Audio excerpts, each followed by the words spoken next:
बेटे के बयान पर दिल्ली से चेन्नई तक सियासी घमासान। मंत्री स्टालिन के विवादित बयान पर अमित शाह का निशाना। वन नेशन वन इलेक्शन के मुद्दे पर असदुद्दीन ओवैसी ने केंद्र सरकार को घेरा। असदुद्दीन ओवैसी ने बोला, ये बहुदलीय लोकतंत्र और संघवाद के लिए विनाशकारी होगा। चुनाव आयोग ने खाली सीट पर किया उपचुनाव का ऐलान। राज्यसभा सीट के लिए चुने गए उम्मीदवार दिनेश शर्मा को बनाया गया उम्मीदवार। सम्राट चौधरी ने किया नीतीश कुमार पर हमला। सम्राट चौधरी बोले, चुनाव से मुख्यमंत्री नीतीश कुमार डरे हुए हैं। बयान पर संजय जायसवाल का पलटवार। संजय जायसवाल ने उदयनिधि पर साधा निशाना।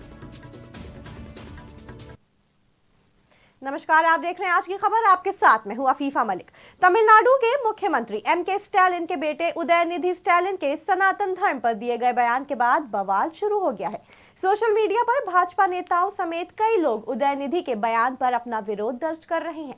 दरअसल उदयनिधि ने अपने बयान में सनातन धर्म की तुलना डेंगू और मलेरिया से की है। उन्होंने कहा कि सनातन का सिर्फ विरोध नहीं किया जाना चाहिए, बल्कि इसे समाप्त कर देना चाहिए। कुछ चीजों का विरोध नहीं किया जा सकता, उन्हें खत्म ही कर देना चाहिए। हम डेंगू, मच्छर, मलेरिया या कोरोना का विरोध नहीं कर सकते, हमें इसे मिटाना है। इसी तरह हमें सनातन को भी मिटाना है। वहीं दूसरी तरफ आज केंद्रीय गृह मंत्री अमित शाह ने भी राजस्थान के डंगरपुर में रैली को संबोधित करते हुए उदयनिधि के बयान पर प्रतिक्रिया दी। उन्होंने कहा, संस्कृति और सनातन धर्म का अपमान कर रहा इंडिया गठबंधन। मंत्री स्टालिन के विवादित बयान पर अमित शाह का निशाना। सत्ता आपको चाहिए, अगर किस कीमत पर सत्ता चाहिए। 2 दिन से आप इस देश की संस्कृति का, इस देश के इतिहास का, सनातन धर्म का अपमान कर रहे हैं। इंडिया अलायंस के 2 प्रमुख दल डीएमके और कांग्रेस पार्टी, इनके बड़े नेता, वित्त मंत्री का बेटा और एक मुख्यमंत्री का बेटा, वो कह रहे हैं सनातन धर्म को समाप्त कर देना चाहिए। मुझे बताओ भाई, सनातन धर्म को समाप्त करने के लिए आप तैयार हो क्या? अरे जोर से बोलो, तैयार हो क्या?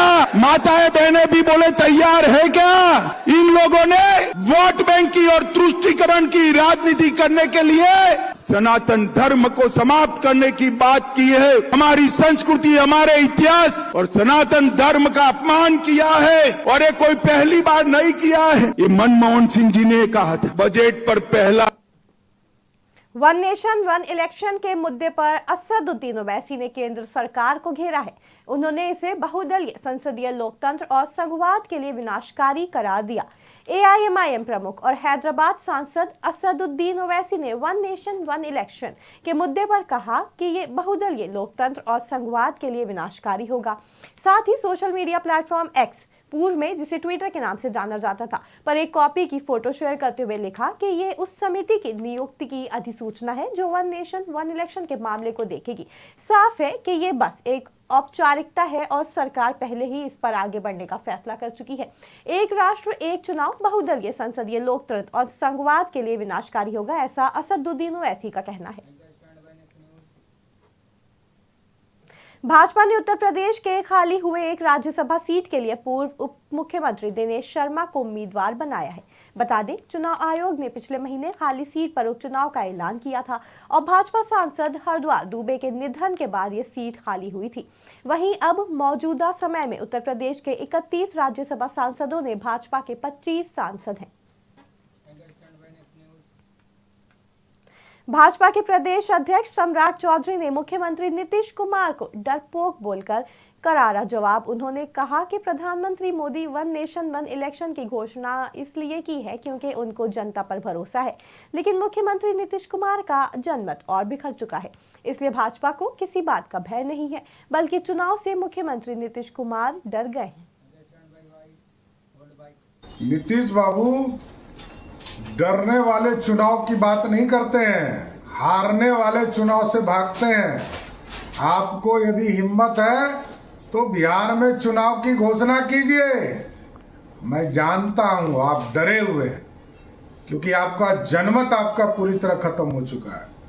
इसलिए आज देश के प्रधानमंत्री जी ने एक राष्ट्र और एक चुनाव की बात की है, तो ये उनके जनता के ताकत पर बनी हुई सरकार की ताकत बोल रही है। आपके जैसे डरपोक व्यक्ति जो राजनीतिक तौर पर चोरी छुपे सरकार बनाने वाले व्यक्ति ये बात नहीं समझ सकते हैं। आप तो सिर्फ सरकार बचाने के लिए जीते हैं, आपको हिम्मत नहीं है कि चुनाव में जाएं। इसलिए आज जो आप कह रहे हैं कि देश के लोग डरे हुए हैं, डरे हुए नहीं हैं। जो ताकतवर होता है, जनता के बीच होता है, वही चुनाव की बात करता है। तमिलनाडु सरकार में मंत्री और मुख्यमंत्री एमके स्टालिन के पुत्र उदयनिधि के बयानों को लेकर राजनीतिक हलकों में बवाल मचा हुआ है। वहीं इसी कड़ी में भाजपा के पूर्व प्रदेश अध्यक्ष संजय जायसवाल ने उदयनिधि के बयानों का हवाला देते हुए जोरदार हमला बोला और कहा कि जो काम हिंदुस्तान में औरंगजेब और अलाउद्दीन खिलजी नहीं कर सके, उस काम को कांग्रेस के वरिष्ठ नेता राहुल गांधी, उदयनिधि और उनके पिता स्टालिन करना चाह रहे हैं, लेकिन इससे सनातन धर्म समाप्त नहीं होगा।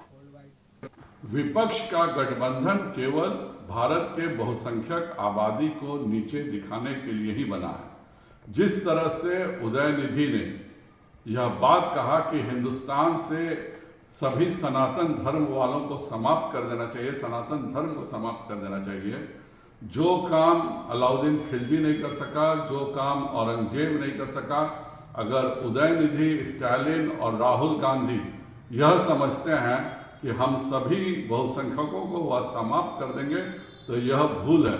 न 1000 साल में इस्लाम के तलवार से हम डरे हैं, न 200 साल के अंग्रेजी शासन से हमारा धर्म परिवर्तन हुआ है।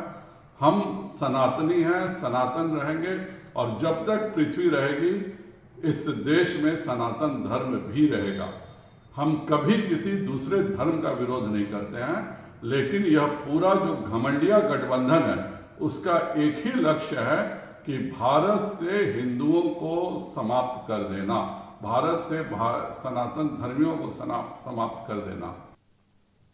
तो ये थी इस वक्त की बड़ी खबरें। आप जुड़े रहें आज की खबर के साथ ताजा तरीन खबरों के लिए।